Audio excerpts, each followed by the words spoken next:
The perfect cleanse and reboot for a healthy immune system.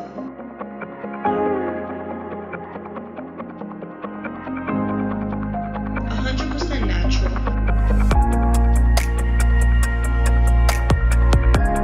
Miracle Food is suitable for all ages.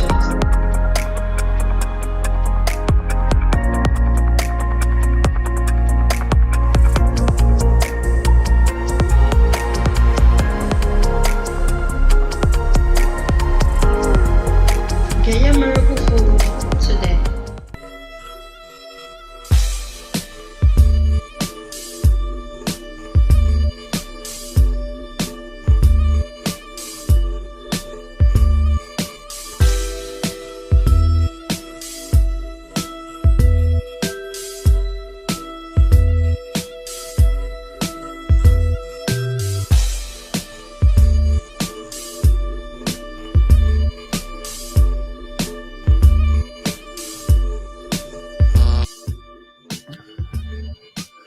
Shout out all my peoples in the house. Media Guru, I see you. Rasta B, Wagwande. Yes, sir. DJ Cool Rod, what's happening? Y'all make sure you click that like button upon entering the room. There's the queen. Whoa, whoa, whoa. Are you? I don't hear you right now. I can't hear you. There I go. Oh, yeah. There you go. Yeah, I'm saying I thought I was like in the back, and then you pulled me in the room. I didn't know I was. Nah, I thought you was in the back, and it's just because you were still on from earlier. So when you came back, you just popped in, and it was like, whoa. Hey, everybody. I thought you was adjusting some breast meat there. I was like, hey. Yeah. What's going on here? Family, right? Hi, everybody. What's goody, y'all? Hold up. We're going to break it down. We're going to break it down like...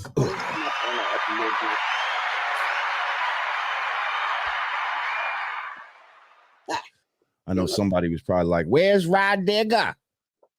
I know somebody's like, where's Godfrey? Well, 2 out of 3 ain't bad. What's good, Queen? I'm chilling, man. I am recovering from a party weekend. My mom officially turned 70 this weekend, so. Whoa. Hold up.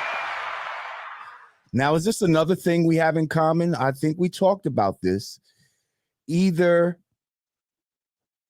my father and your mother's birthday is the same day or within a day of each other. What day is your mother's birthday?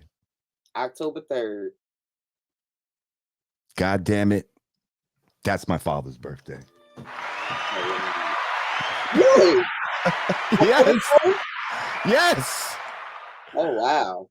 He just, happy birthday, Lawrence DeShalis. He just had a birthday on October 3rd. That's crazy. Man, we turned up. We didn't turn up. I just shouted him out. You know what I mean? He just low key now. My pops is, okay, he is 82. 82. Still sharp as a whip. Still will argue you down. Oh, yeah. Where do I get it from? Ha, ha, ha, ha. It's the big guy. Yeah. Shout out to my pops. Love you, pops. Yeah. So if y'all don't remember, if y'all not long-time viewers of the show, which you should be, then you might remember that and I found out that our aunts were actually best friends back in the days. Yes. We lived in the same building and all this type of shit. We knew nothing about this. You know, this is some shit that we just happened to find out later.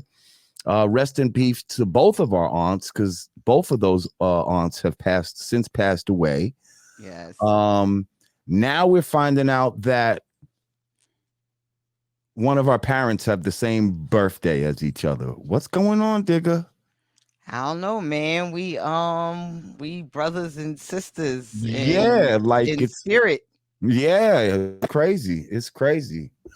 Well, let's get things out of the way. Let's first things first, let's get this Digger cam rolling. Hey. Here we go. You ready? The Digger cam. Yeah. I wrap my ponytail up so I can let my beads hang. This ponytail actually like drops down to my feet. Oh wow. We like shit like that. Nice, nice. So real quick, you are fresh back from Atlanta, yes? Yes. From your correspondence on the Vado and Versus Saigon. Saigon battle. Why don't you tell us a little bit about that before we get into our tonight's guest? Well, it was a long day of battles. It was about 10 battles leading up to the main event.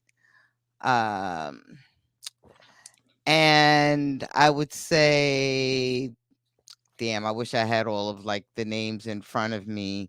There was some fun ones. It was interesting. I actually like how they had it formatted. They had first verse was like you spit a 16, you spit a 16, you spit a 16, you spit a 16 to a beat that this one chose.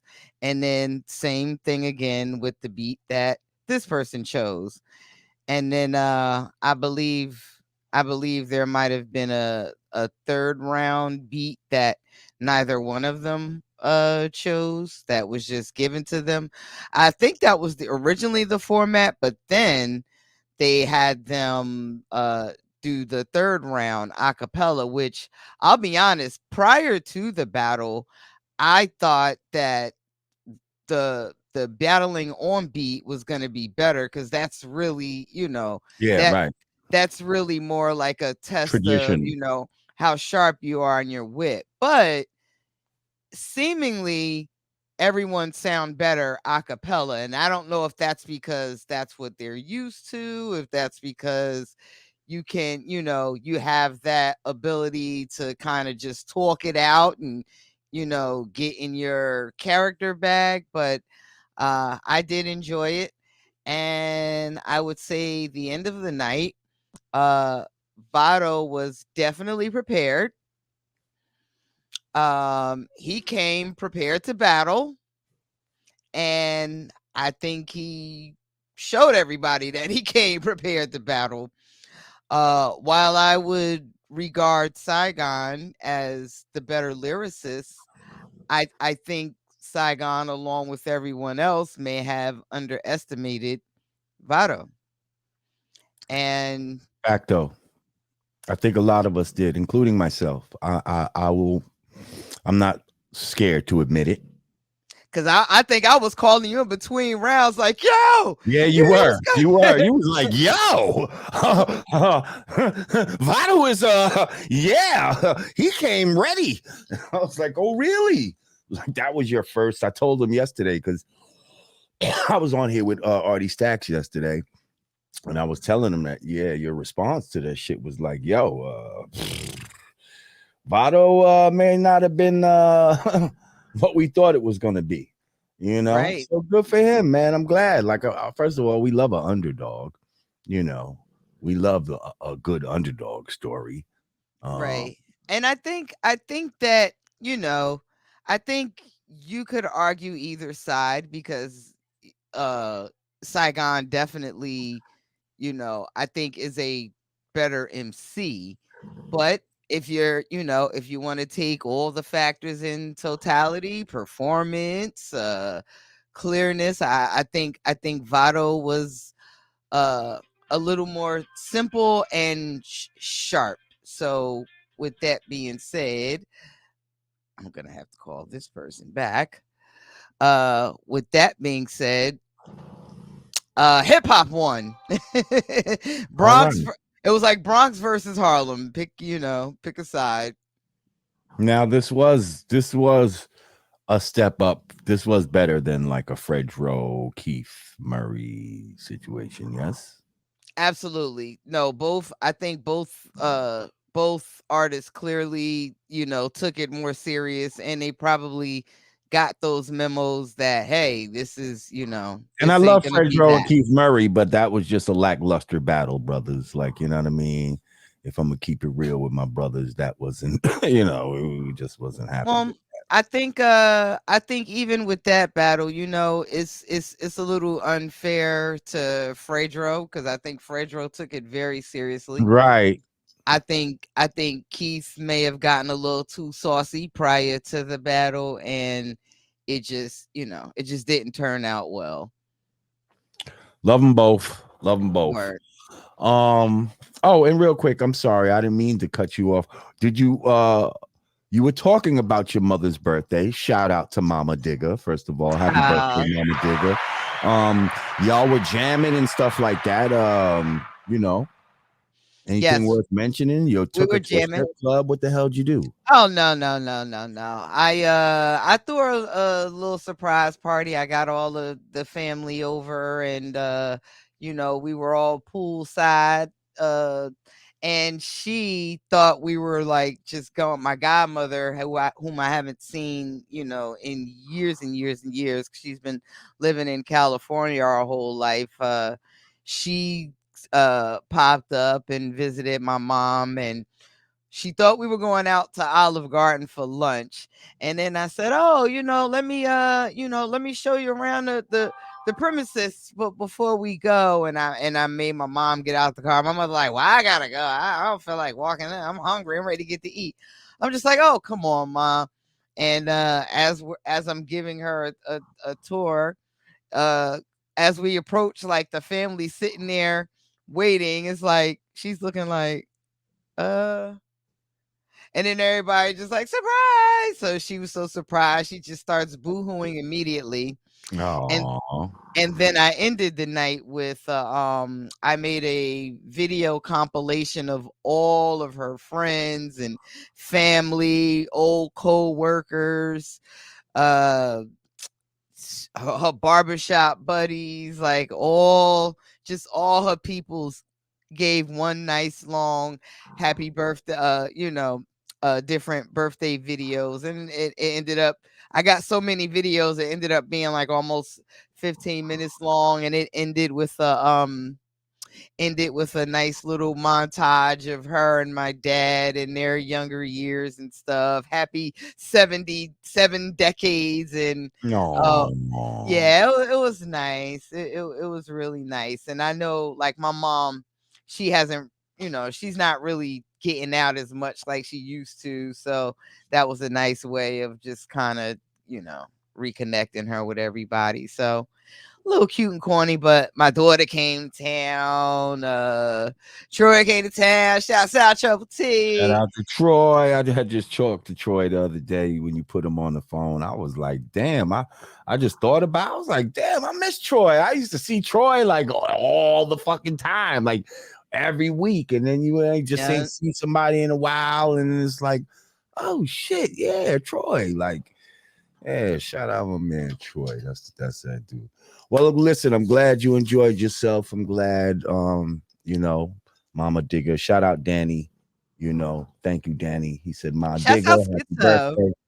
Huh? Thank you, guys. Thank you all for the birthday wishes. I would say shouts out to Schizo. Schizo didn't see me, but I saw him at the battle. That's right. What up, Schizo? Heard you was with Vado. You know he's Dipset. Word.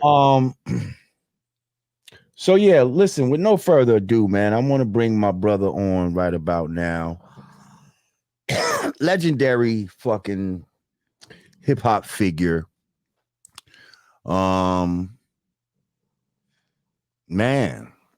down with with one of your favorite fucking hip hop crews of all time.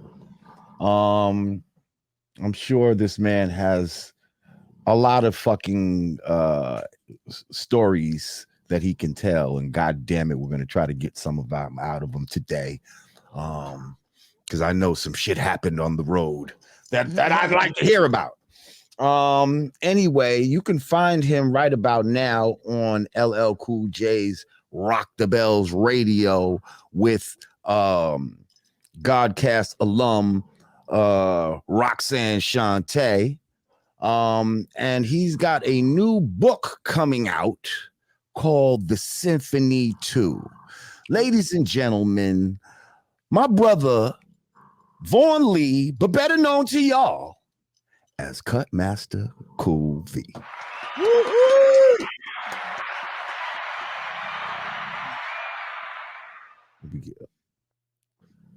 Yes, sir. You like that? Oh, wait, I don't hear you, Brody. Hang on. Yeah, that was me. I felt that I was coming out the box. We got to give you your proper introduction, sir. Yeah. How are you, King? Oh man, I am good, King. I'm good, Queen. How y'all doing? Thanks for having me on this platform, to promote something that I'm doing. How you doing, my good brother? I'm here. I'm glad to be here. I'm just woo. My apologies for keeping you waiting.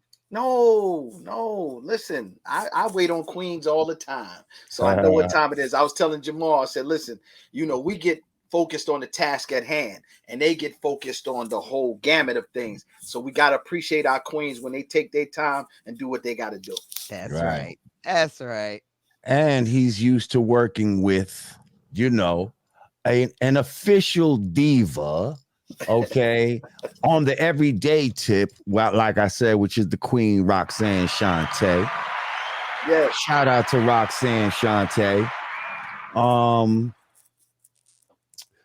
Well, first of all, before we continue, let's give our rest in peace and condolences to our brother Biz Markie. Yes. That's your family. Yes. I think the whole hip hop, the whole nation of hip hop was definitely, our heads were low when we heard that news. Yeah. Crazy.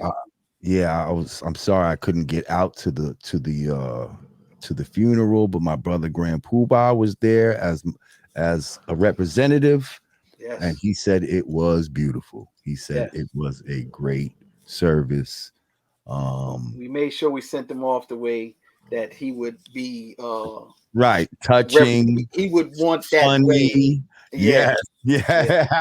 I heard the story about. I'm sorry, gentlemen. Let me interrupt. I don't know who's moderating, but that bar is for bread. That S should be a Z. Oh, okay. Well, it's actually in the description in the correct way. But yes, American Negro. That S should be a Z. Digger wants to make sure. I want to make sure that don't you send that shit nowhere else. That come to me, goddamn it. That's a queen. See, I told you everything. They pay attention to everything. He's paying attention, all right. God damn it. And I'm so sorry I had to do that in the middle of giving our late great brother Biz his flowers. So please continue. Listen, we know. Biz would probably laugh at that. You know what I mean? Like, wait, hold on. That cash app, that cash app wrong.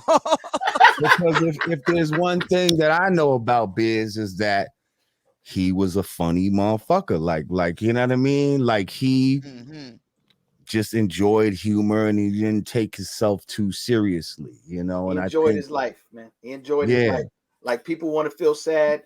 Biz lived his life to the fullest. And I promise you, everything that he wanted to do, he did it. And if he didn't get exactly to it, he was satisfied with where, he like, I couldn't get that one, but I got 10 more of these. You know what I mean? Like he still searched for records.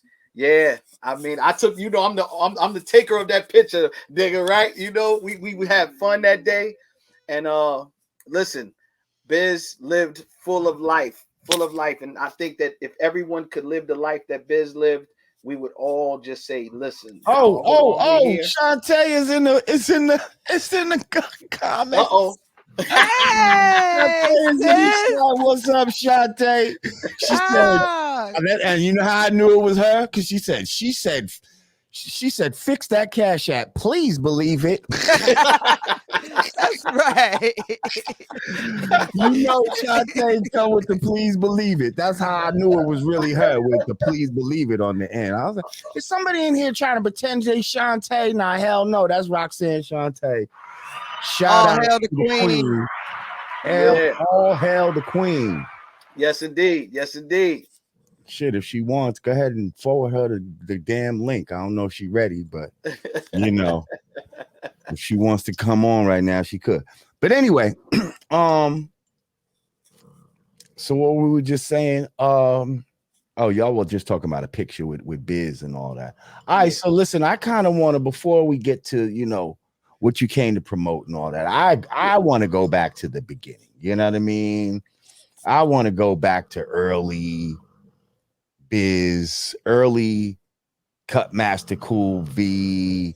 I'm talking 80s hip hop, Albee Square Mall type of vibes, and you know, like, tell me how y'all even got into the game in the first place. Like.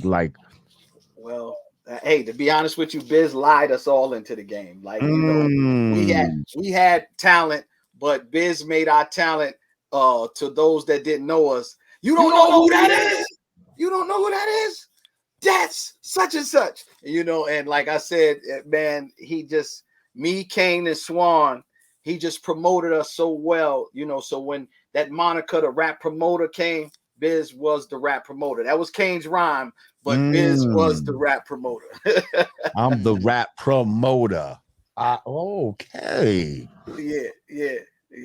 It's funny. I was just watching the latest Wu-Tang series episode, and they did some shit like that to fool the record dude to buy some records.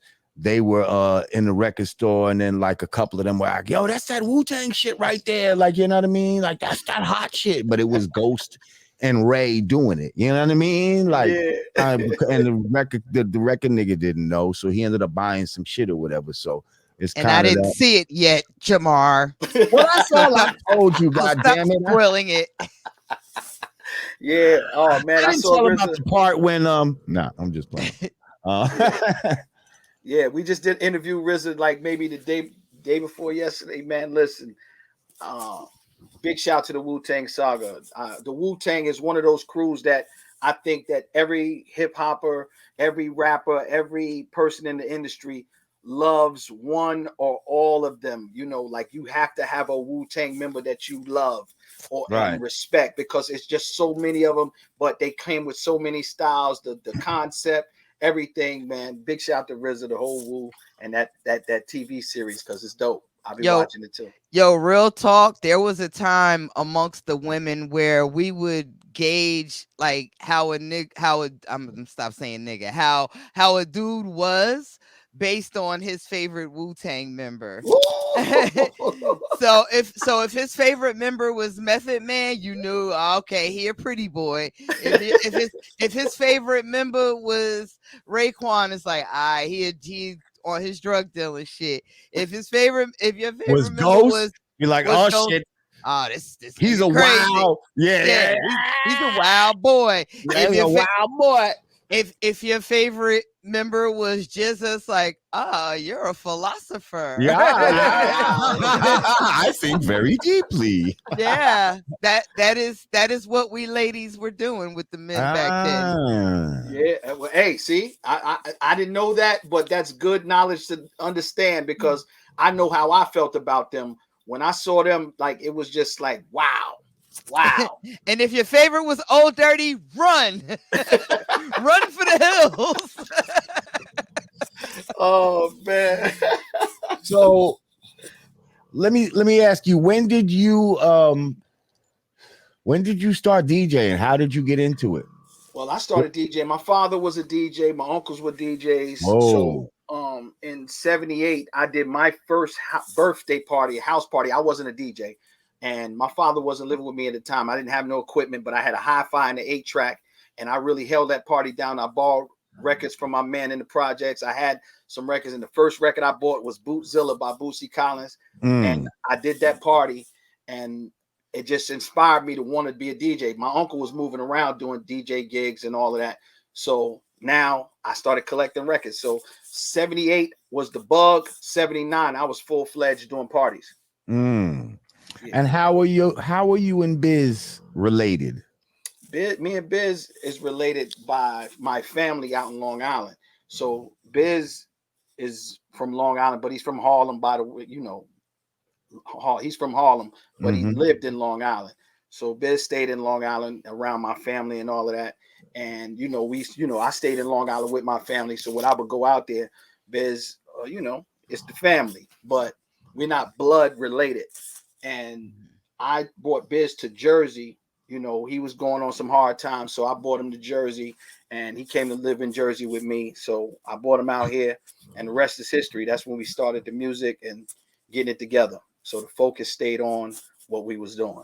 But he would always say, this is my cousin, you know what I mean? Because that's how I had to, when he said it, I had to, people say, yo, that's your family? And I said, yeah, that's my family. Because you always hear me say, that's my family. He'd be like, no, that's my cousin, blah, blah, blah, blah, my cousin Vaughn. Because he would go places and people didn't know who he was. And I tell him to stay out of certain spots. But Biz don't want to stay out of, he want to go wherever he was just naive to certain situations. So I had to make sure he was good. And he wasn't going to take, that's my man. It seemed like I used to see Biz everywhere back in the days. Like from the time he was a little bit famous to when he was famous. Like, you know what I mean? This motherfucker used to be everywhere. Like everywhere. I used to see him in Sensations in Jersey. With fucking thug ass, like gold chain snatching ass type of dudes. Am I lying? Am I lying? Yeah, Hawk and all of them used to be with us from Brooklyn. Hawk, everybody from the mall. Yeah, so that's from hanging in Brooklyn. And that's how, Biz used to hang with Kane in Brooklyn. He introduced me to Kane, but I actually met Kane for the first time in Long Island. So Biz had brought Kane to Long Island, and we was all at the show out there, and he introduced me to Kane. I didn't hear him rhyme that night, though. So he said Kane didn't pay attention to him. He didn't do the right thing. So that's the story Kane tells all the time. And Biz told him to say the funny rhymes, and Kane wanted to get his MC thing off, and the crowd didn't respond the way they wanted to. So, but I didn't see Kane rhyme then. I met him later on. So, Biz brought him to Jersey, and I saw Kane rhyme, and I understood what he was like. Yo, Kane he's that. He's something else. Yeah, another Godcast alumni. Yes, he's different. He's different. So damn, what was I just gonna say? So with Biz, this is what I wanted to ask you. So being around that type of element, like he was around like hardcore 80s hip hop, Fort Greene and all of that type of shit, right? Yeah. What do you think it was about him that he was able to retain who he was and didn't like try to fall into that persona? You understand what I'm saying? Like, I'm around you, gangster motherfuckers. Why don't I like try to be like that and try to rhyme like that? Nah, it wasn't in him. Biz wanted to be a star, and to be a star, you can't be a drug dealer because you can be a star after being a drug dealer, but being a star and a drug dealer at the same time don't go together because one is going to suffer. But Biz always stayed focused on his career, and he had a career in his brain before we had a career. So he was always like, "Yo, we're gonna be stars." He would tell me, Kane and Swan, "Yo, we're gonna be stars. Watch, we're gonna be stars." And we like, "Yeah, all right, yeah, whatever," And we would have long conversations. A lot of those are coming out. I'm getting ready, do another book right now. After I release this one, I'm, coming with the next thing. But we would have these long conversations about what he wanted to do, and everything he talked about was just to entertain people. That's it. He wasn't about the street thing. He never portrayed to be. He might have dressed that way with. Well, that's what I'm saying. He used to wear truck jewelry and shit though, but at a time that only certain motherfuckers could wear it. So that's what was ill. It was like, yo, here goes this big. He was big.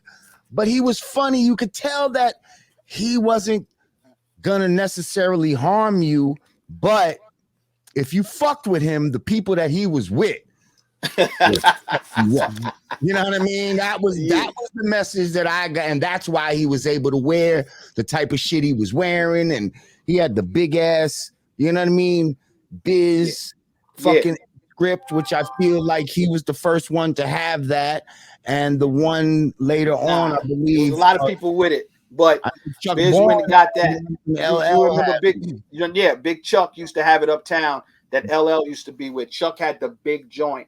And, right. Now, who had it first, Biz or Chuck? Chuck. Okay. Definitely Chuck. Chuck had money. Big Shout Chuck out had Chuck money. Bourne. That's Mount Vernon. Chuck Bourne. Yes. Big Chuck had money. Then LL had the joint. And then Biz said, yo, I'm going to get me one of them. And he went and he just went and bought the whole thing that just covered his whole hand. I'm gonna get me one of them. Hey, we used to be in the rooftop. Chuck had that Chuck had it. You know, Chuck had that money. I know. Yes. Shout out Master Big Crew. Yeah. You got anything that you want? Absolutely. I have a question. So I'm sure I've told you how much of a Juice Crew stan that I was growing up. Like my entire like childhood, teen years, I was just like running behind y'all. Like I've been in every show, every concert stand. Like I was there. Yeah. But I'm always curious to know what was going on in like your mind and Biz's mind when the whole Shan KRS thing was happening. Well, what people don't know is we were actually friends with Scholar Rock, D Nice, Chris, everybody. We was all cool before that ever happened. We was all in the Latin quarters. We all hung out with each other. And when that happened, we found out later, like, you know, so, all right, it went to the South Bronx record. We didn't pay, you know, it wasn't no mind because, you know, actually another group on that label, Akeem and Narkim, made a record, Dis and Biz, off the same label. So it wasn't nothing big to us because we all could hold our own when we needed to hold our own.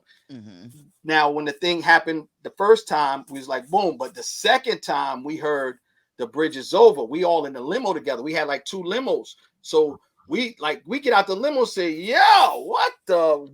Like, wait a minute. Wait a minute. So instantly, you know, everybody's mind starts going into what overdrive. But like I said, the thing I love about Shan is he was always game for the challenge. And, you know, unfortunately, Marley wasn't as game. So therefore, you don't see the responses back and back and back. But Shan was always, and we actually went on tour together. So people don't know that either. It was us. It was MC Shan. I was DJing for Shan at the time. Boogie Down and 2 Live Crew. That was the 3 main staple groups on the tour. And it was Luke Skywalker that did the tour. But other groups would come in and out on the tour. But every night it would be BDP and MC Shan. But they never went at the same time. And we always entertained the crowd. And everybody did what they did. And the reason why you don't hear nothing about it, because everybody expects that Chris would crush Shan or whatever, and it never happened. We come out, we do our show, the crowd go crazy. Chris do his show, the crowd go crazy. Scott, in my first book, I wrote about it because 2 days after we came off the break in the tour, Scott got killed. We never went back to finish the tour. So the world, that New York never saw the show. So you could just make your own observation of the show. But now in 2021, we got Big Daddy Kane versus krs-one. So, you know, it's going to be good. It's versus, man. Listen, we all do this and we love the sport. So is that official? Is that solidified? Yeah, that's happening? Official. Yeah, that's happening. Woo! Yeah, that's happening. That's October. That's next October 17th. Actually, 7 days after my book signing. Oh, okay. Oh, wow. So let's. I want to talk about the run real quick, because sometimes with certain artists, I don't think people understand like when they were reigning, like why certain people are legendary, why certain people are cultural icons, you know, Biz Markie. I mean, there was a point I feel like I was in the Latin quarters and he probably had at least 3 or 4 to 5 records playing at once. Like, who does that? Like nobody beats the Biz. Make the music and pick Make and the boogers. music with your mouth. Fucking the Bismarck. Boom. So it's 4 then. Then we did pick and boogers. So Pick it's and like boogers. 4. Come on. Yeah, but the thing of it is that's exactly what the way you started it. It was the Latin Quarter. The Latin Quarter was breeding ground for all of that classic hip hop in New York City, because even when you're sitting there in the place, that's how we gauged our records. So when we heard Rebel Without a Pause, we're thinking in our mind, what record do we make to come on after that? And that's how we did it. That was our formula. So we didn't make a record like Rebel Without a Pause. We just say, okay, we're gonna do this. This is gonna light them up right here, you know. And then we come with a Nobody Beats the Biz, or we come with who the fuck did the beat to Nobody Beats the Biz? Who did that beat? Marley? Well, Marley put it together. Biz found the records. The Fly Like an Eagle was my idea. The hook was my idea. And the rest, you know, Marley combined everything. Because the bass and all of that, though, the way the Marley got well, listen, we couldn't have went to no other studio and got that way. Now, you know, you'll hear me in other interviews say, I did this record, I did that record. That's one of those records, being that you asked the question, that if we went anywhere else, it wouldn't have sounded that way. That record and Biz Going Off, Marley put his hands on that. Is going off. This is what I'm saying. Like, y'all motherfuckers don't remember. See, y'all remember You Got What I Need. By the time we got to You What I Need, Got What I Need, Biz Markie was so fucking big by that time. But that's the one that y'all mainstream motherfuckers know. Like, you know what I mean? And I remember Nobody Beats the Biz from the Wiz, the Wiz commercial. Nobody Beats the Wiz. Yeah, my cousin came to me one day with that idea, and I know that Biz wouldn't take the idea from him, so Biz would take it from me. And my cousin came with the idea. He said, "Yo, y'all should do Nobody Beats the Biz. Nobody Beats the Biz." I said, "Yo, yeah." And Biz, I didn't tell him. My cousin said it, you know, so. He said, I went to him. I said, "Listen, man, we should do Nobody Beats the Biz." And he said, "Yo." And when Biz do like that, that means he loved the idea. He said, "Yo." And so that came about that way. That's why I say, you know, I would say it was my idea, but it was my cousin's idea that he gave me that I relayed to Biz for that hook. Right. Word. Yes. My cousin Sidney Mitchell. They call him Sadiq out in Linden, New Jersey. I remember I got a fake ID when I was like 12 to come up in Sensations to see Biz perform. Like, I was on y'all, man. Y'all don't understand, yo. But look, we respected y'all when y'all came with the Outsiders. You know, when I came through the blocks, you know, and I'm out there checking everybody out. Yo, I had a big team, and I was like, yeah.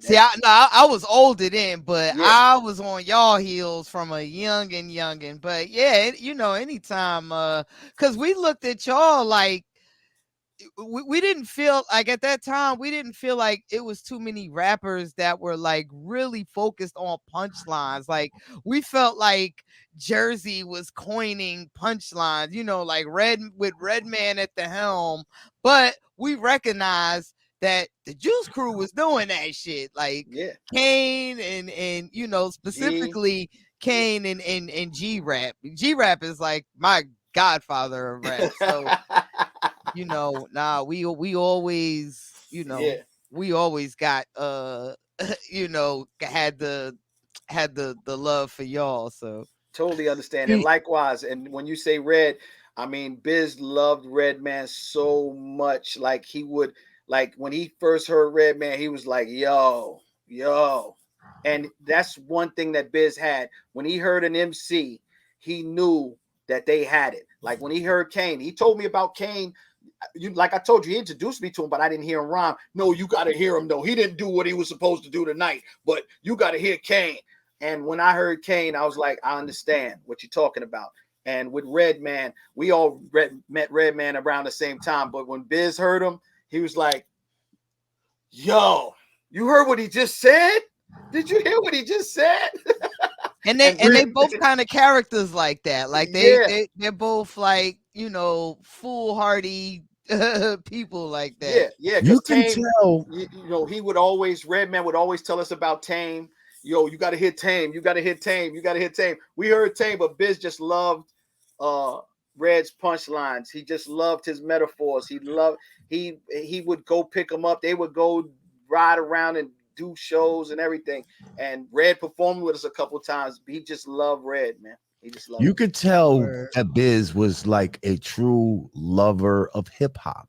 Yes. Like just the way that he would, you know what I mean? Just the shit that he would pick, the beats he would pick, and all of that type of shit. Like I remember when Just Rhyming with Biz, the introduction of Kane, just the way that record sounded was like, to me, it sounded like the way they was trying to EQ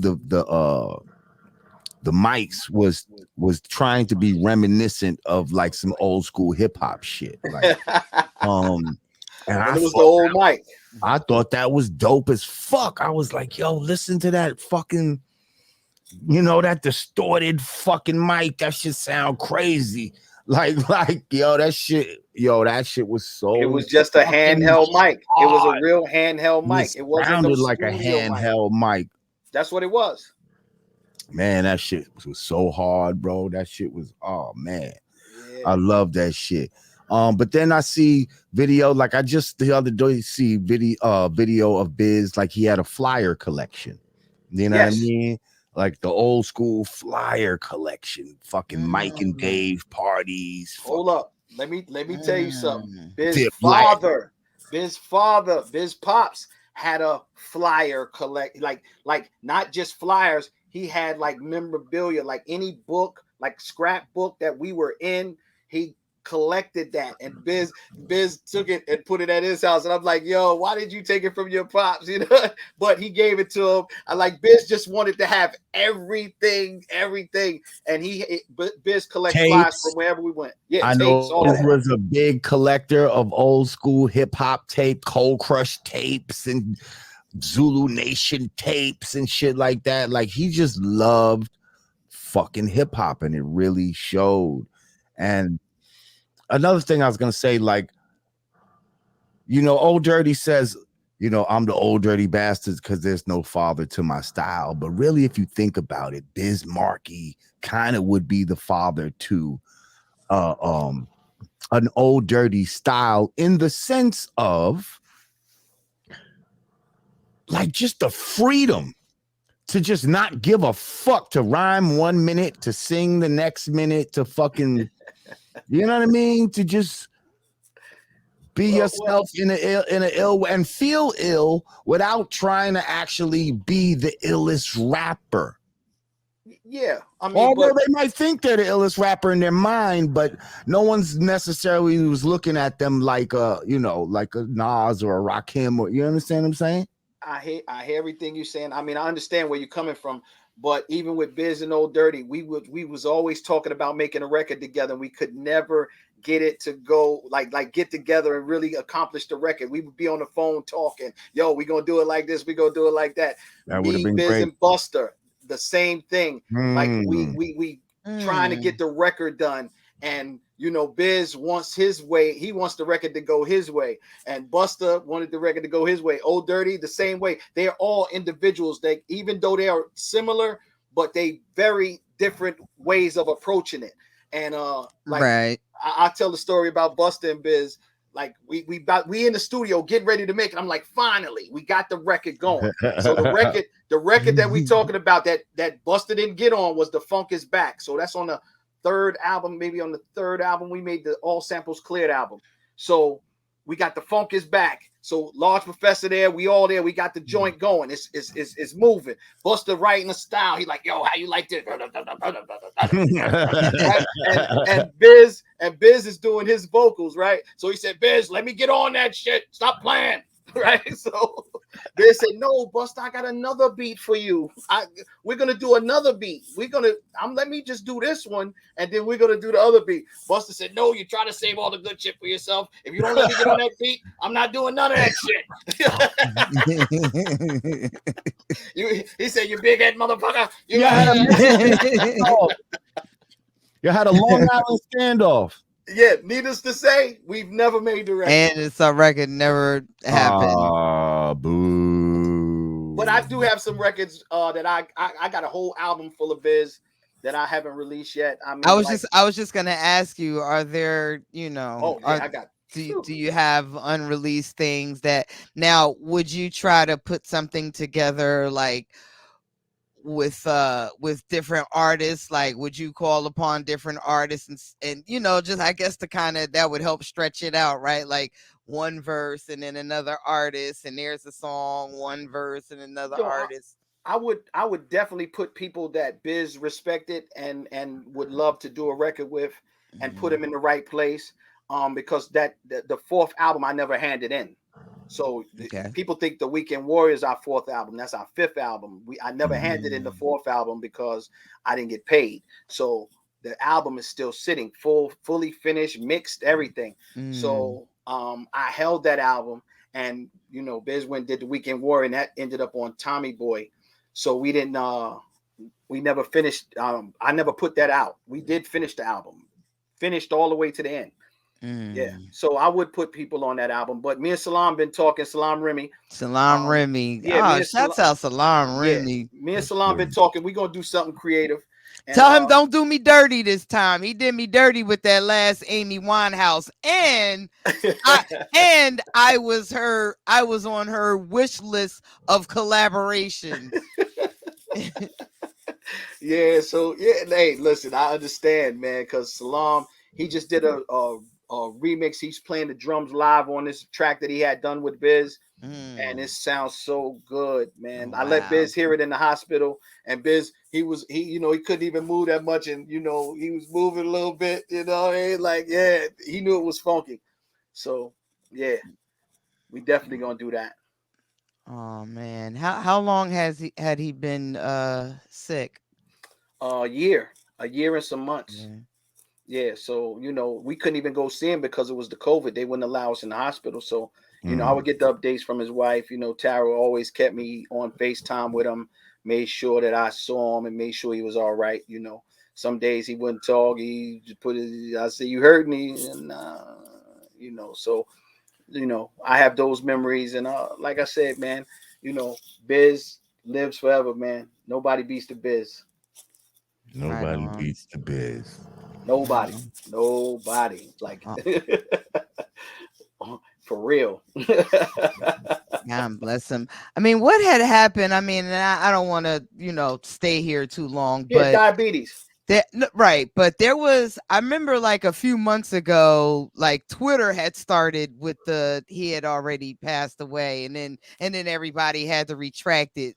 And the first thing when I saw that the first thing I did was hit up Ace and was like, yo, say it ain't so. Yeah. And he was like, nah, I ain't hear that from nobody in the family, so I'm not confirming that. I'm like, all right, cool, then I'm not about to be out here on social media saying nothing crazy. Always gotta make real phone calls first. It's like people want to be the first person to post RIP and find out that's misinformation. Yes. I've saw information and I've retweeted or reposted it and it was wrong. So I don't even do that anymore. So at the end of the day, I could give you a funny side to that. And that did happen. Unfortunately, we have people that they don't care about, your family and friends hearing the wrong thing and shocking them twice. And, but we got a funny story. Me and Biz was on tour one time and somebody said he died. Now this is years ago. And he said, when they say you die, you about to blow up, right?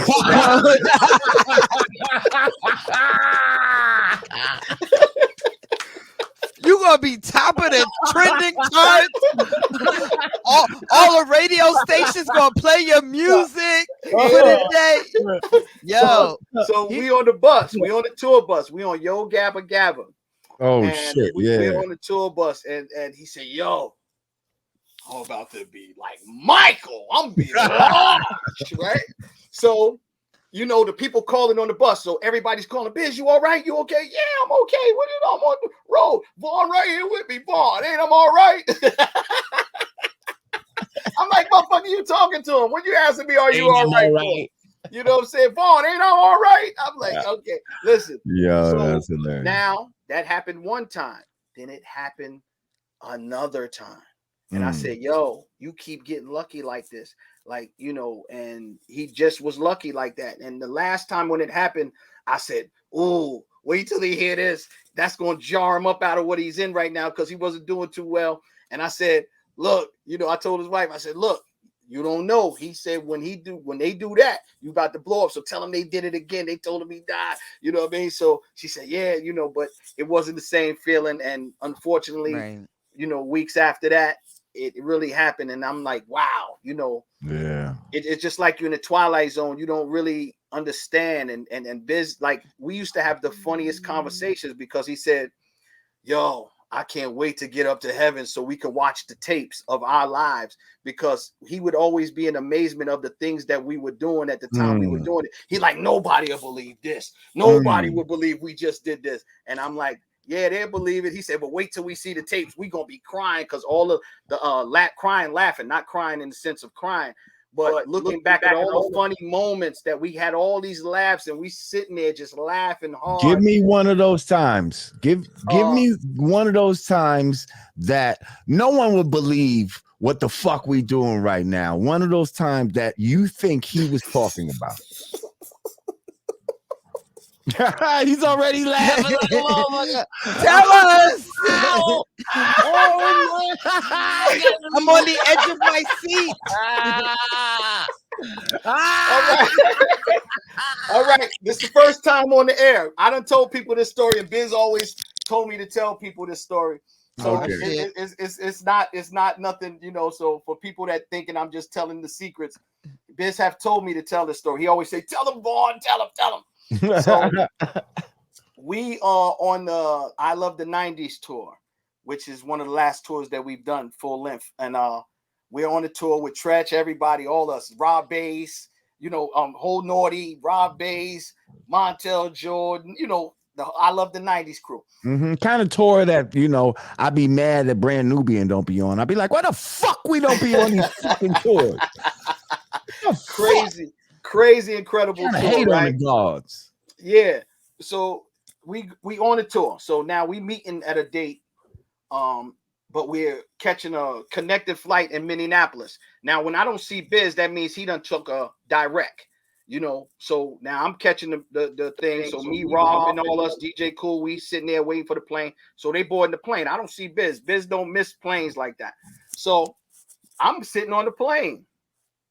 Everybody on the plane about to take off. So here come Biz. I'm like, damn, I didn't know you was getting on this plane. I thought you took a direct. He said, so he said, no, I was always going to catch this plane. You don't even understand right now. I said, what happened? He said, look at me. Look at me. So now he got a white t-shirt on, like a regular Fruit of the Loom t-shirt, but it's too short. It's not long enough, right? So his stomach is showing, and he got a pair of red sweatpants on, the sweatpants we used to wear back in the day with no pockets, with just the string, right? And they tight. And he got some Gucci slippers on, some Gucci shoes, right? So with the socks though. No socks. Oh, no socks. Okay. We get ready to get to the funny part. Yeah, no socks. I'm picturing. Oh, he said we're getting to the funny part. I thought we already there. I gotta set you up for the scene. So he says, "You don't see it?" I said, what am I supposed to see? He said, look at me. You think I came out the house like this? So I said, how the fuck would I know how you came out the house this morning, motherfucker? I don't know what you did. Look right? at me. So what happened was he shit on himself on the plane. Oh, shit. And they didn't have no clothes in the airport, and his bag was under the plane. So his clothes was under the plane. So they had to give him some clothes from the Lost and Found or the Goodwill. Oh shit. And look, so he said, you think I came out the house like this? Look at me.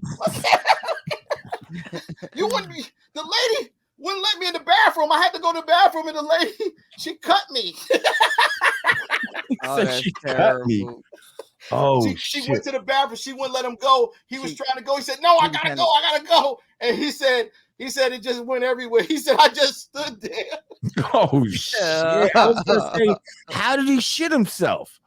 Wow. And there's This is the other funny part. This is the funny part. I'm like, wait, it gets this more. Yeah. He took a laxative. Oh shit! Before he got on the plane. Uncontrollable. This is the type of stuff that Biz would do. So why? Because he was losing the weight, so he did must have ate the wrong thing. So he took a laxative. And he didn't. He was on a regimen, and just the planes, and he said, "All right, I know how to get this out of me."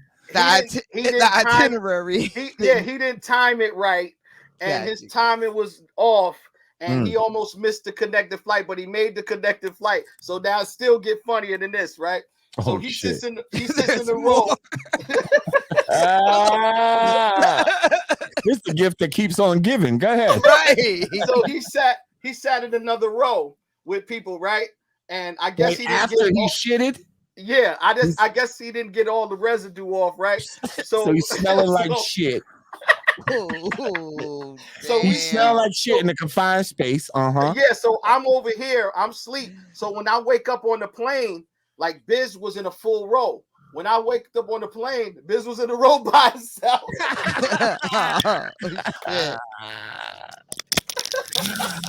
I bet you that whole side of the plane fucking found new seats. Like, yo. Listen. That's a motherfucker hitting the thing like ding ding ding ding ding ding. The steward is like, I need to change seats. And look, wow, and this big like black this. guy, he smells like shit. Look, like literally. He's sleeping like this. And he knocked out. My show Fresh West. We laughed all the way to the hotel. Oh, man. Shout out My Show Fresh West. Thank you. We appreciate you, bro. Yeah, but that's fucking hilarious. That is. Listen. So many humorous moments, man. Biz is just and like for him. But I like that story. That was funny, right? Don't get me wrong. But I kind of was looking for no one would believe that we're here right now or we're doing this. So you understand?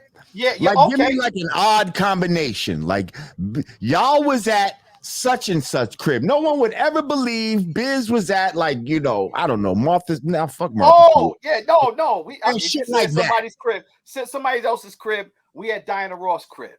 Ross. Biz Markie at Diana Ross's crib. You see, how that's a good one. Yeah, that's the type of shit I'm talking about. You know what's funny, Jamar? I got a funny story like that at Bill Maher's house, but I'm gonna save it. I'm gonna save it for another show. I ended up at Bill Maher's house on some bullshit. Well, Bill Maher's like them black girls, so he probably was. He might have been trying to get something. Well, it was a lot. It was a lot going on. It was yeah. But please proceed. Lux, shout out. Thank you. So we at Diana Ross' crib. So we there for the Christmas singing. So she's got a big tree in her backyard up in Connecticut. It's like the big Christmas tree. So they come out there, they decorate it. The whole neighborhood come out, and she invites like friends and family over to celebrate, you know, for the Christmas time. Mm-hmm. So we over there, and she asked Biz. She said she want Biz to sing with the choir. I'm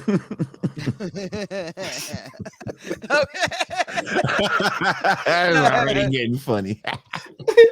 So she says, Biz, I got the choir in here, I got the preacher, I got everybody in here. You know, what song do you want to sing? We're gonna sing a song with you. You're gonna lead, and they're gonna sing a song with you. What song do you want to sing? He said, I want to sing "Oh Happy Day." So, all right, she said, okay. So she get the people. She come back. She said, okay, they got it for you. They're gonna back you up. So, all right. So now it comes time to sing the song. So we go in there. And a couple of other things happen, but I'm gonna get to the Biz part. So we a couple of other things happen. Yeah, man, it was just a funny, good day, man, around family, and it was just a blessing. So now they start the thing off. So they get the people playing on the piano. They, you know, oh happy day, and oh happy day, Biz, oh happy day. They backing them up. He said, when Jesus walked, they walk. Oh, hey. Wait, that's what he said. Oh, hey, hey. He didn't know the words, right? Words. So Diana Ross went. Because they filming and everything, right? Said Biz is rocking with the crowd. He said, So now, the preacher told Diana Ross that he got it, the leader of the choir. He said, I got it. So he went out in front. He said, oh, happy day. Oh, happy. And he know all the words, right? So he getting it. So everybody's like, yeah. So, and then he said, the same part, right? So it said, when he got to it, Biz pushed him to the side. He said, oh, hey.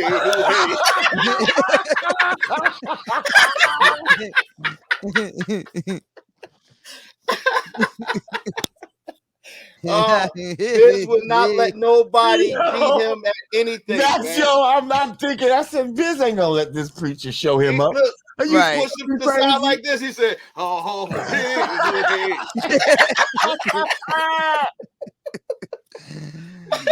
I would have loved to been a fly on the wall. Please, no. I want them to. I want to see the video because I'm reliving these moments in my head, and they have the film. I just want to see it, man. I just want to see it.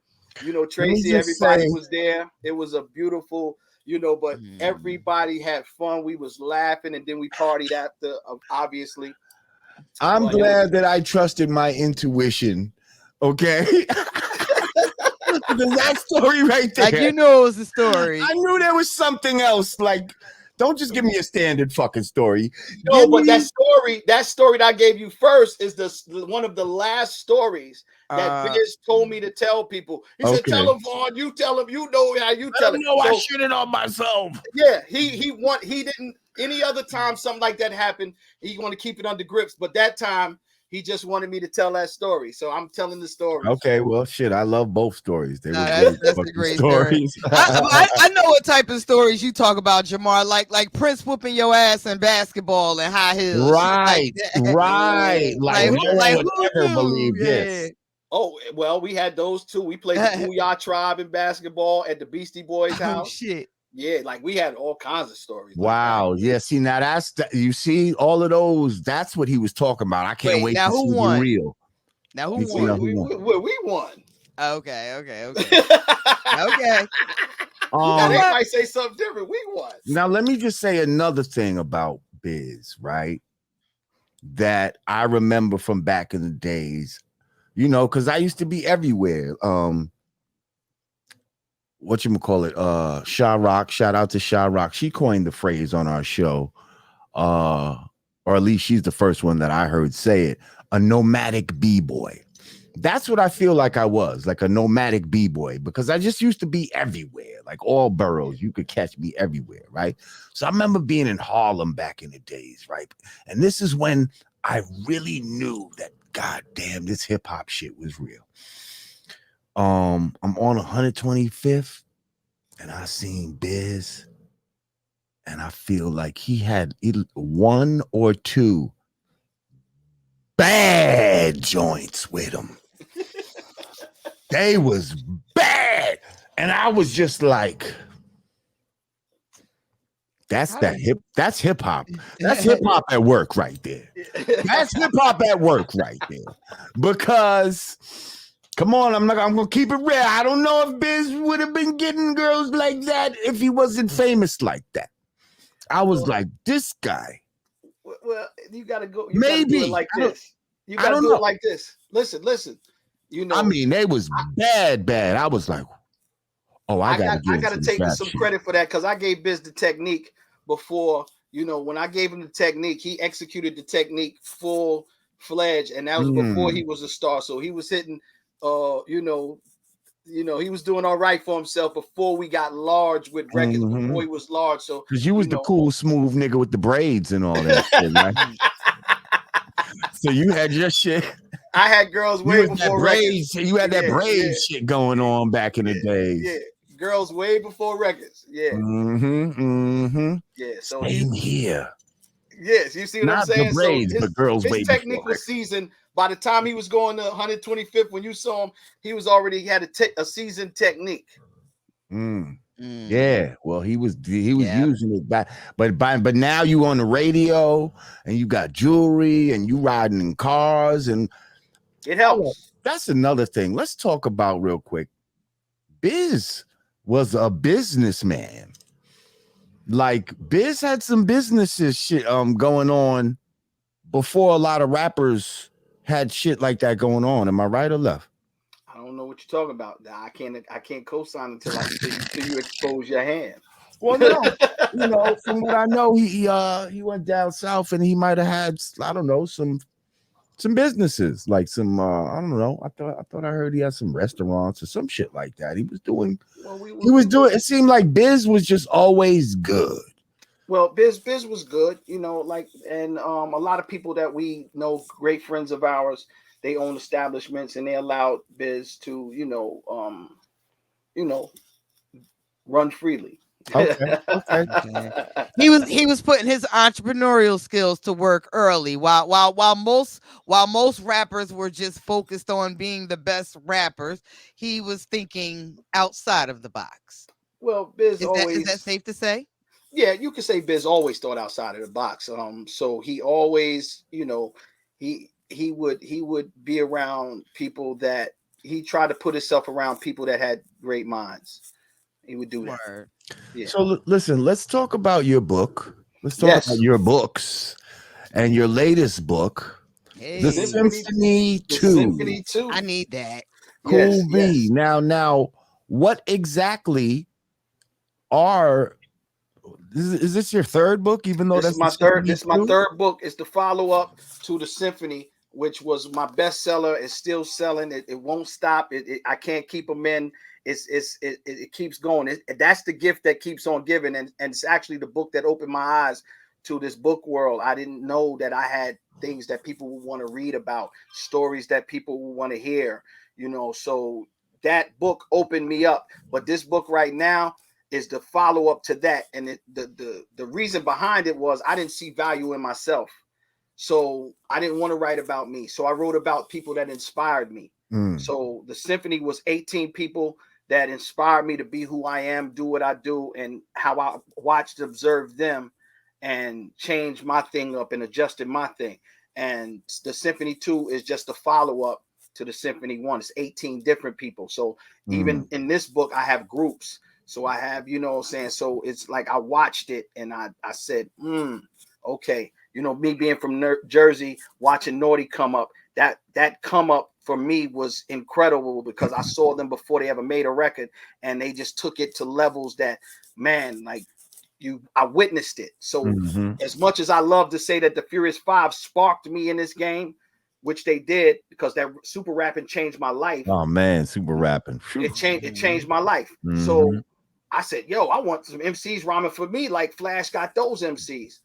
But that Naughty by Nature, that come up, that sparked me in a different way because I saw people that right around the way, how they could come up and just take this somewhere else, and that they worked hard from the beginning. So I saw the hard work getting put in.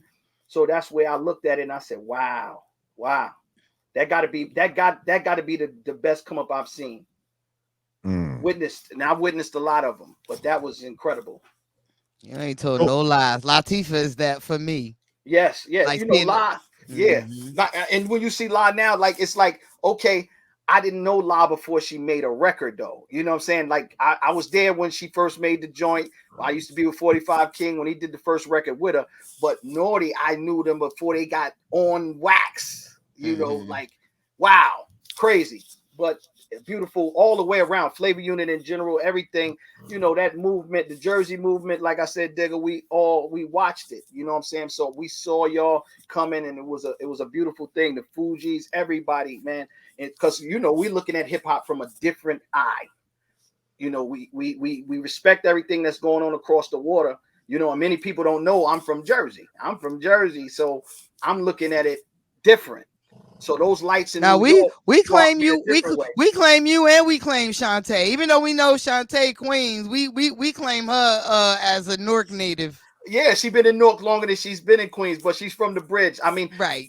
Our career got sparked in the bridge. If it's not for Roxanne Shantae, there is none of us. So that's point blank. If she don't put Shan on, Shan don't put Biz on, Biz don't put me, krs-one on, there it don't happen that way. Oh, she let it be known when she was a guest. Yeah, and that, you know, that's a conversation that we always, you know, just women in general, we always have. Like, it went from the days of the women putting the men on, like Shantae, like Latifah spearheading Flavor Unit, to it getting turned around to like we having by the time I got to my generation, we had to be like we became the token chicken, the clique to now, well, you see where it's at now. So yeah. I mean, I understand it all different kinds of ways, and that's what made the Juice Crew kind of different than every other crew, because we came from the female. We came through the female natural birth. So that's the way it goes. So we came that way, and that's, you know, we couldn't have a better queen, you know. And she loves all her brothers, but you know, she let everybody know when the time comes. All right, now. And she held her own. Go get it fucked up. And she held her own. And she told Nas, if you don't have your rhymes right, next time I see you, I'm gonna slap you. That's how won't black women do it? Yeah, tenacity, and that's why we respect the queens, and we need more women in hip hop. We need the women to stick together. We need all of these things, and you know, I'm just glad to come up when I came up, and we at the best time of the world right now. People looking at it as the worst time.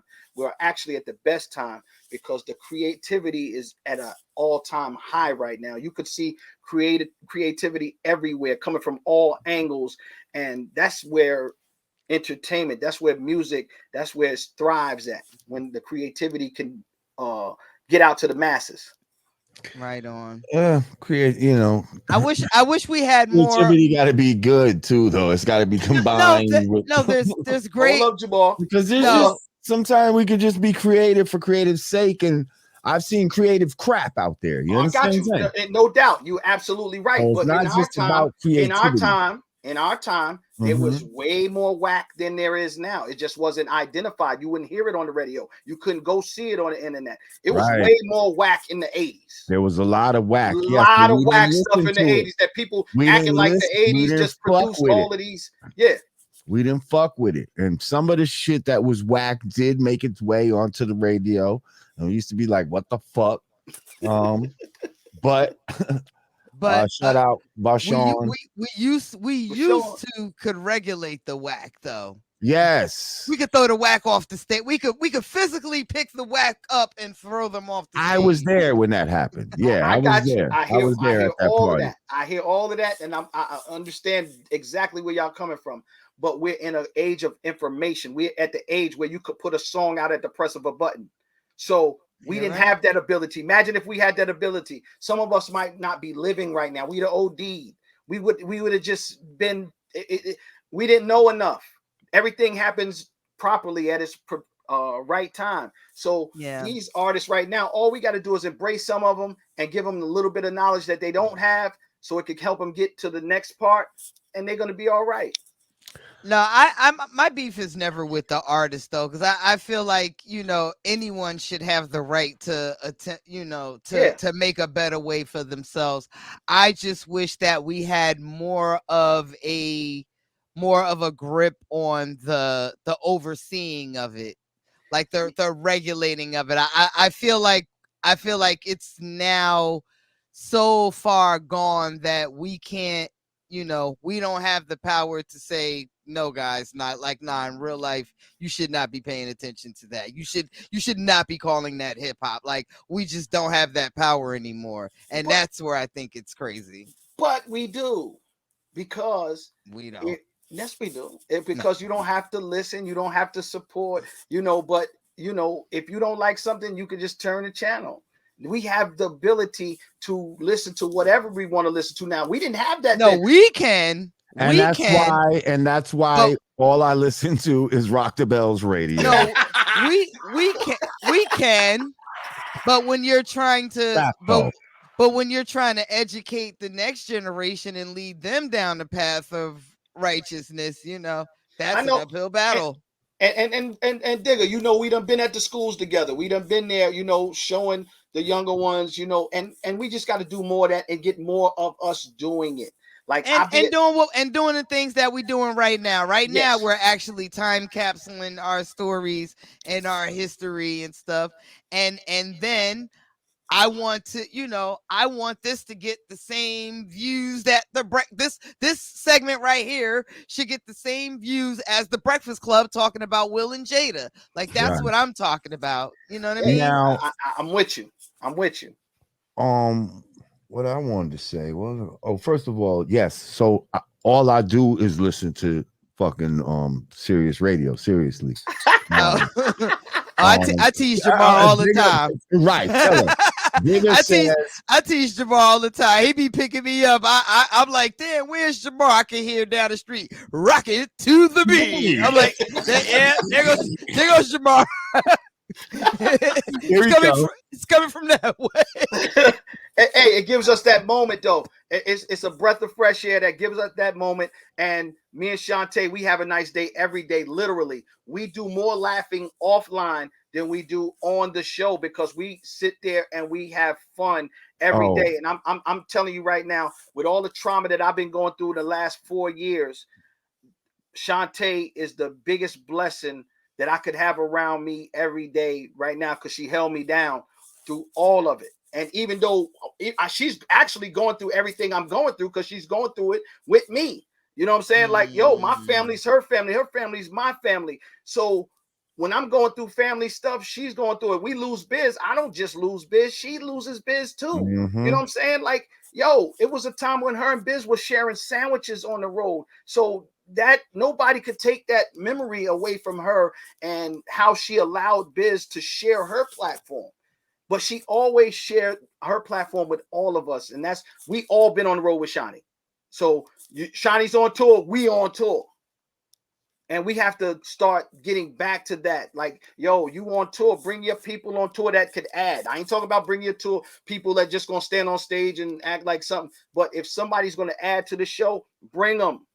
Right. Well, yo, I'm telling you, I'm using this platform, right, to make certain shit manifest. So yesterday, you weren't here, Jigga, but I now said to the people, you know what? I need y'all to help me to fucking put this in the universe, that if this part hasn't been filled on that Wu-Tang series, I want to play Papa Wu. I want to play Papa Wu.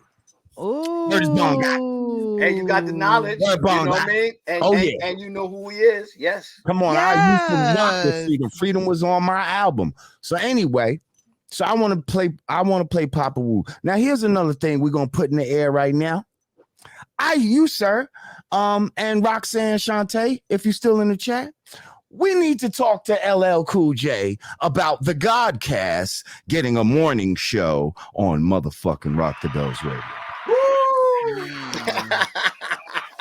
Because you see how you just said this needs to get the same shit as the Breakfast Club. I'm telling you, this package that we got with myself, Rod Digger, and Godfrey would be an excellent fucking morning show. Yeah, and you know what y'all Excellent bring to the morning game. show. What y'all bring to the game is unmatched. You know what I mean? Because you know y'all coming from 3 different places, 3 different points of views, and it works. It works. And ain't none of us backing down. Exactly. So let's put that in the universe. Let's put it out there. Put that goodness put in the that universe. shit in the universe, and you know what I mean. Yeah. You right there. Who knows? We'll see what's up. Yes. But I think that would be very dope. Very dope. Yes, it would. And Digger, yo, so like back to the Symphony 2. I'm doing the release this Sunday, October 10th at Cityplex Theaters, Newark, New Jersey. I'm honoring Kid Capri. I'm debuting the Cash Money documentary on the screen. That's why we're doing it at a movie theater. So, and we're doing my book release, my book signing and everything. It's the official Symphony 2 book signing, but we're debuting the Cash Money documentary, The Mighty Hard Rocker. And I'm also presenting an award that I'm going to be giving away every year from now on to Kid Capri this year. You know what I'm saying? The first one going to Kid Capri. And like I said, it's going to be a beautiful situation. I need everybody to go to Eventbrite, or if you can't go to Eventbrite, hit me on my inbox, man. I got tickets. I got physical tickets. If you're in the tri-state area, I get them to you if you order more than one. I ain't driving to give you one ticket. But, you know, hey, listen, we just got to celebrate ourselves. We can't wait for people to celebrate us. We have to celebrate ourselves, and you have to let people know how you feel about them while they're here. Stop putting people on t-shirts once they're gone. Let's have this conversation and have this celebration while we're walking around. We all need to celebrate it, be celebrated. Digger need to be celebrated. Jamar need to be celebrated. Godfrey need to be celebrated. But it's who's celebrating you. You know what I'm saying? People tell you they love you and they care about you. What are they doing to show you that you mean something? I tell people that all the time. Love is an action, not a word. Yes. So this Cool V Award right now, I'm presenting the Kid Capri. Is gonna be the first. They're gonna love it. He's gonna be in the building. Like I said, you know, people don't know how much influence he had on me, but I have also had influence on him, and he tells people that. And the reason why I'm writing books is because Capri put the word in my head. He's like, B, you got to start talking. You can't keep staying behind the scenes. I keep telling people, you know this and you know that, but you ain't telling them you know this and you know that. So I said, look, point taken. Then when my man Lucio Dutch that wrote the book for me, he said, look, V, he said the same kind of thing. I don't see no information on you on the internet. Why not? And people didn't, I'm thinking people know, because I think if you see Biz, you automatically know V somewhere in the mix, you know, but that's my thoughts. That's not the actions of the people. And then as more as I went to try to find information, I saw that information wasn't right. And I started seeing people saying they took credits for records that I've done, things that I've been doing. I'm like, how, who, what?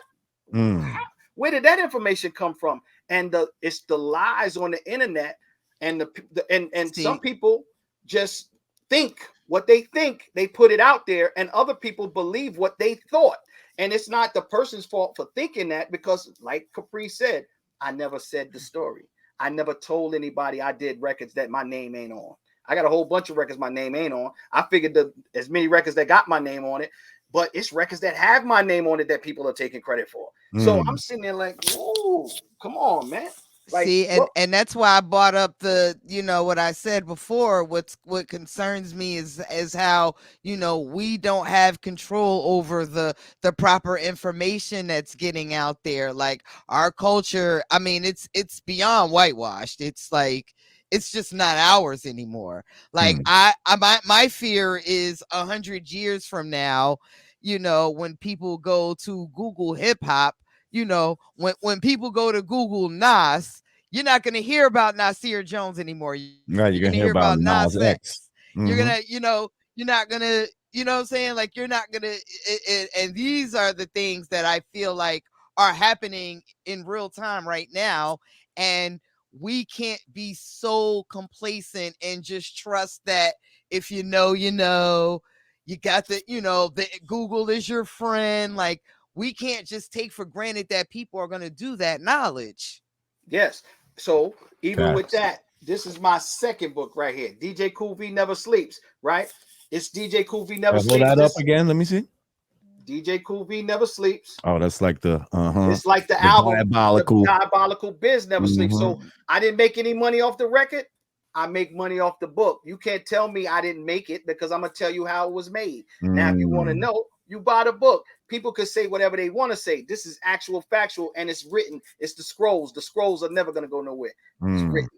So that's my thing right there, man. And I want everybody to go to djcoolv.com, get the Symphony 2. If you can't make it to the book signing this Sunday, please try to make it, but go to djcoolv.com and get the Symphony 2. That's right. And we gotta support. We gotta support our own. We gotta keep refunneling our money back into our community. Buy these books, subscribe to our Patreons, buy our merch, all of it. Yes. We matter of fact, we gotta start coming out with box sets and reselling our. You got the box set, pull up the box. I got the box set. Come on, box set. Come on, box set. Hey, because it's books over beats right now for me. So that's my new campaign. I'm going into schools. I'm talking to kids. I'm letting kids read my books. Parents love it. I'm sitting here telling, like, listen, you are worth something. I really didn't see my worth. I'm just about the work. I like the work. Let's get it done. Let's do it. But I would thought that everybody would do right by me because I did right by everybody that was around. So it don't work like that. Business is business. Personal is personal. You know what I mean? And you got to keep those two separated. Do your business. If you don't do your business, you can't blame nobody else. So I blame me for the big part of it. But I'm going to get what I'm supposed to get because what's for me is going to be for me. Nobody can claim that. That's right. And that's on who? Mary Had a Little Lamb. Yo, bro, we appreciate you coming through, man. Oh, man, definitely. Sharing I love these it, man. stories, man. Sharing this information, man. You a legend in the game, and Biz was definitely a legend in the game, and definitely. Just glad that you were able to come and just share some of that, just some of his spirit and energy here with us tonight, because you definitely would be like the closest thing to having him sit here with us right now, Yes, and listen, man, and listen, I know his thoughts. I know we share stories. The secrets are always going to be the secrets. I don't care what nobody thinks. I'm not that type of person, and I live as I speak. You know what I mean? I speak it. I tell you, I ain't gonna tell nobody. I ain't gonna tell nobody, even if you're gone. But the stuff he told me to tell, I'm gonna tell it, and do what I gotta do. And he loves when I tell the stories. And now I have to just live the rest of my life with this image of Biz with some too short red sweatpants, Gucci slides with no sock, with his belly hanging out the white tee, with no socks. We love you, Biz. Look at me. Look at me. Look at me. Look at me. I came out like this. Wait, was his voice high like that? Yeah. We don't know. You think I came out the house like this?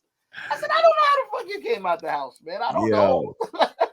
Shout out my cousin Ramel and shit. Ramel. Yes. Ramel, my cousin Ramel is close with Biz and V is cool with Biz and shit. What'd you say? Ramel stayed over your crib and started wilding out in the morning. Your wife was like, "What the fuck?"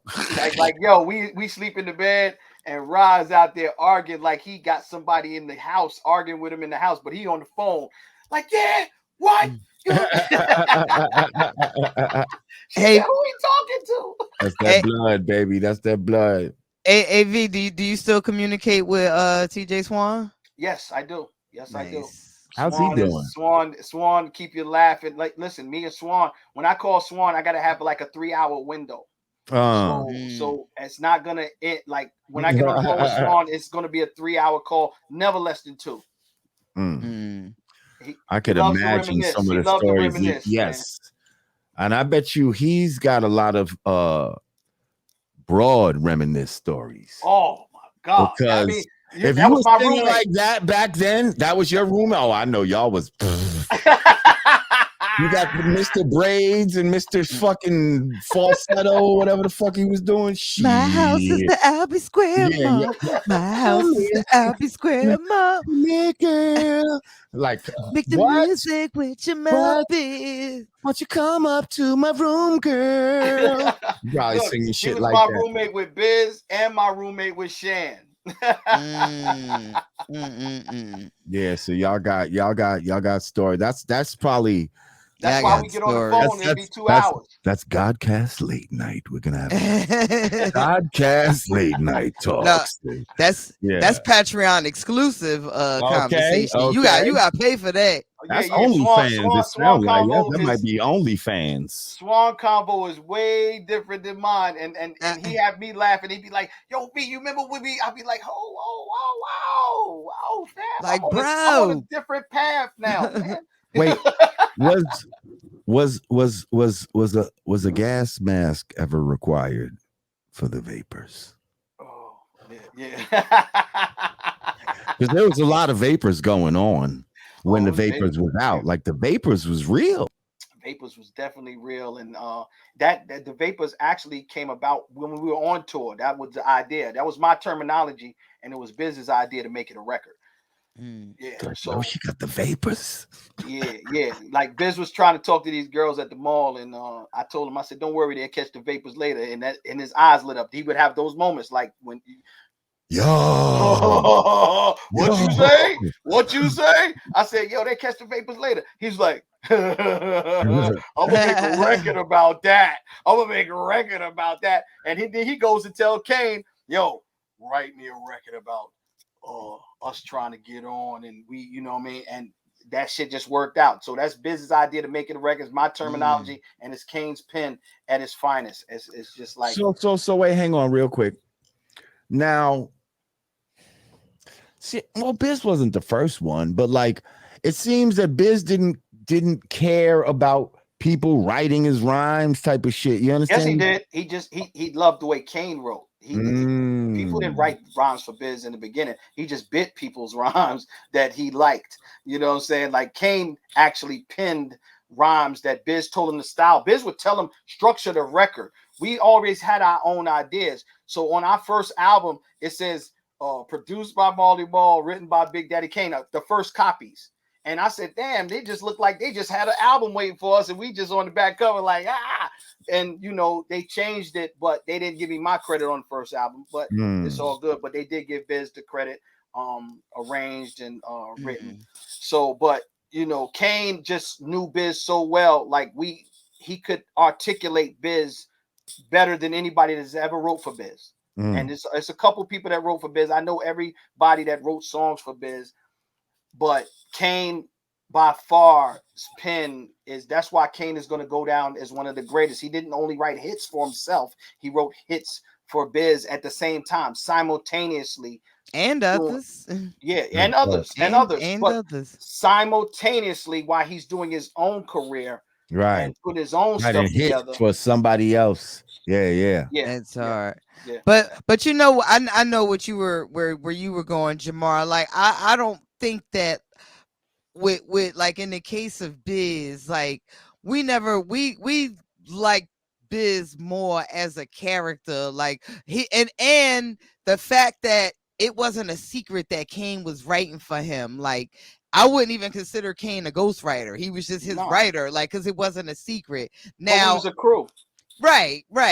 But he's saying, like, you know, like I think Jamar, I think what you were alluding to was that is an instance of ghostwriting where it was accepted. Is that where you were? Yes, pretty much. You know what I mean? Okay. And again, it shows Biz's character the same way that he didn't try to, you know, be something that he wasn't. Right. You know, that's what I'm getting at. Some gangster shit. Like he owned that. Like, this nigga writing my shit. He knew he was a recording artist. You know what I mean? He could say the shit and he knows he got a good ear and all of that type of shit. And I guess that was part of why he was able to choose these writers and shit like that.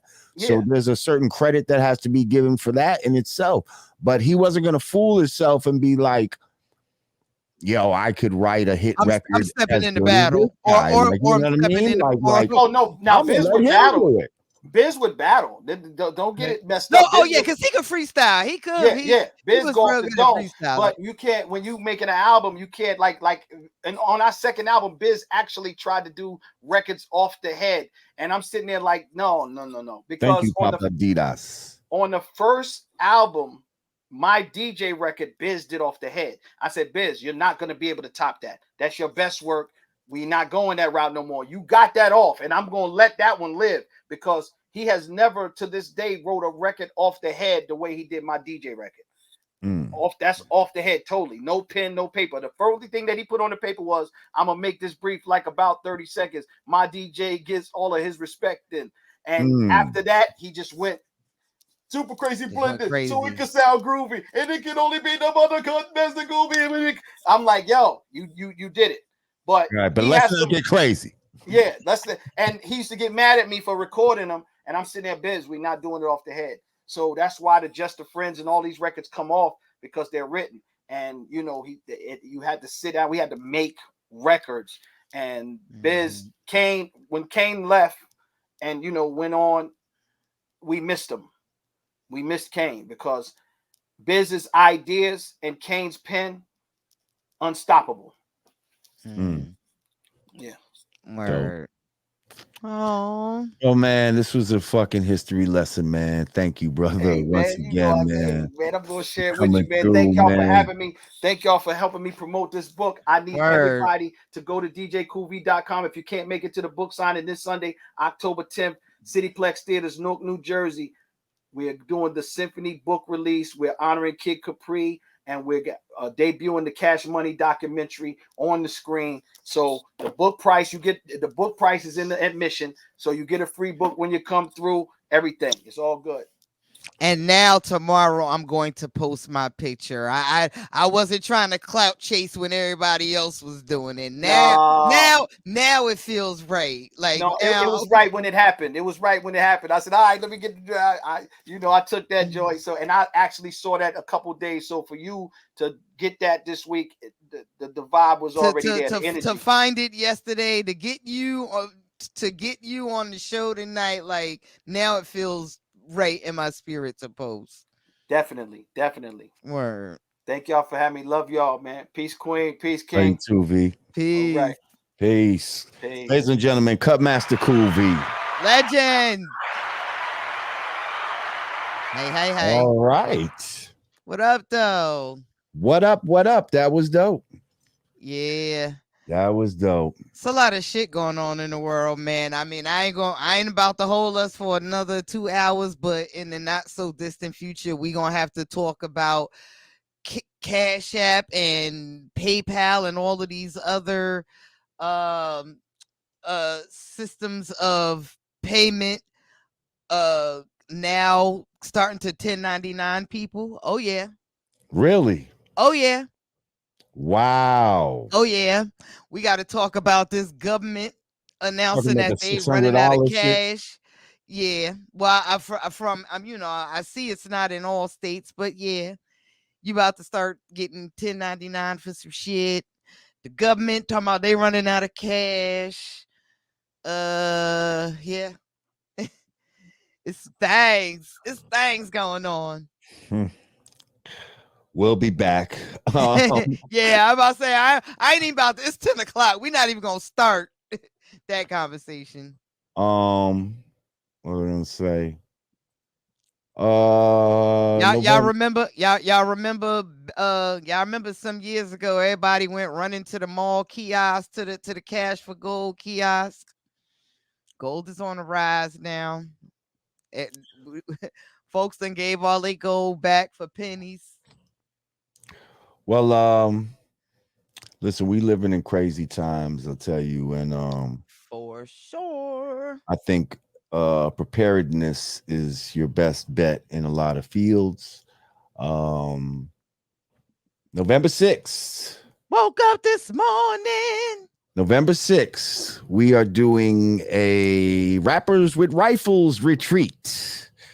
Now, you getting nice? This do they do Do they do the trap shooting where like they shoot the disc and you Not load the shooting in rifle the air. No, not that's No. skeet shooting you're talking about. No. Mhm. But we shoot steel and shit like that, Right. steel targets. So yeah, November 6th, we're gonna be out in the Poconos. There are 20 spots available for this. It's gonna go fast. I didn't even post it on my Instagram yet, but I will. But I'm letting y'all get up on it first right now. Here it is. If y'all want to sign up, go to surplusarmy.com. Surplusarmy.com. And yeah, it's gonna be great. You're gonna be out there. You can rent, you don't have to bring nothing. You rent a rifle, a pistol, and you're gonna learn some things. And we're gonna get this negative gun stigma away from us. We're gonna be responsible and learn proper gun safety as we should. That's the key right there. That is the key. So yes, November 6th, go to surplusarmy.com. Matter of fact, if you go to my Instagram, there's a link in my bio. You can click the link in the bio. You'll see Rappers with Rifles in my bio. Serious inquiries only. Spots will be filling up soon. So yeah, that's it. I got a question for you right quick. What's that? Any thoughts on what was behind the Facebook, IG, internet shutdown? I think time is going to tell, because since we weren't able to communicate with each other almost on a worldwide basis, we don't necessarily know what happened. There could have been a massacre in a country some fucking where that we don't even know about right now. You understand what I'm saying? Bunch of people trying to escape or some shit and couldn't get any fucking messages out to the outer world type of shit. I don't know. All I know is it's shady. What? Lord Jamar doesn't know? You know everything. No, I don't know everything. I know a lot of things. That's the difference. But I'm not gonna a lot of people claim, oh, it was the CBS shit. I don't necessarily buy that. I feel like that's some shit they trying to plant us and make us think it was over that. I don't think it was over any fucking whistleblower. I think it was, they didn't want us to be able to communicate for a certain amount of time for whatever reason. I don't know. But time will reveal it. Yeah.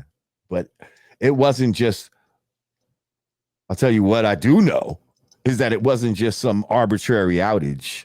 You understand? Like that was some planned shit. Who's playing and why? I don't know. And lastly, are you watching Squid Games? Finished. Okay. We'll talk about it next show. All right, no doubt. Word. Well, listen. Thank everybody for joining. Thank everybody for your Cash Apps. Thank you for your likes and your shares, and make sure you subscribe if you haven't already. And we'll be back soon, because I guess we got a lot to talk about, huh? Because shit just keeps happening out here in this world. Just keeps happening. I didn't hear that 1099 shit. That's some bullshit right there. Cash App, Venmo, is PayPal too, Zelle.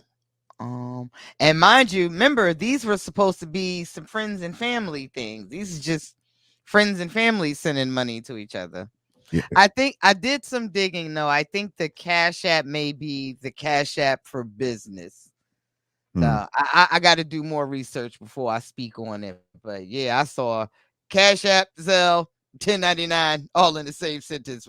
That was enough to make you say whoa, especially when you out here telling promoters, yeah, send it the friends and family method. So we'll see. All right, well, shit. Once again, people, For the You Know What I Mean Godcast, I am Lord Jamar. And I am Digga. Shout out to Godfrey. He said he had got out late. I got a text from him, but he will be back next time. Until next time. Hey!